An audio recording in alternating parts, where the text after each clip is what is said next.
நடிகர் சிவாஜி கணேசன் நிறைய திரைப்படங்கள்ல கதாநாயகனா நடிச்சு நம்ம பார்த்திருக்கோம். ஏன் நம்ம சூப்பர் ஸ்டார் ரஜினிகாந்துக்கும், கமலஹாசனுக்குமே அப்பாவா நடிச்சிருக்காரு. இவர் வயசாகி அப்பாவா நடிச்சத கூட நம்ம ஏற்றுக்கொள்ளலாம். ஆனா, இவர் கதாநாயகனா நடிச்சிருந்த காலத்திலேயே, அவர் வயச ஒத்த ஒரு நடிகருக்கு இவர் அப்பாவா நடிச்சிருக்காரு. அந்த திரைப்படம் தான் வாழ்நாளிலே ஒரு நாள் திரைப்படம். இந்த திரைப்படத்துல ஸ்ரீராம், சிவாஜி கணேசன், வி.கே. ராமசாமி இவங்க எல்லோருமே நடிச்சிருப்பாங்க.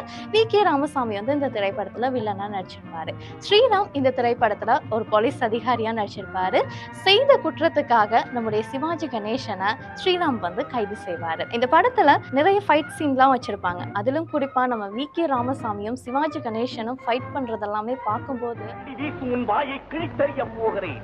கருணையோ இரக்கமோ கடுகளவுமின்றி கணக்கற்றோர் வாழ்வை களங்கப்படுத்திய கசடனே, பார்க்கடல் விஷமாம் ஆழகாலத்தால் உருவாக்கப்பட்ட உன் இருதயத்தை துண்டு துண்டாக பிளந்தெறிய போகிறேன்.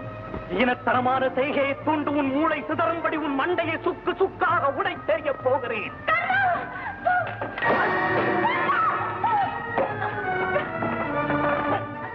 இந்த திரைப்படத்தை பார்க்கலனா நீங்களும் ஒரு தடவை பாருங்க. வாழ்நாளிலே ஒரு நாள்.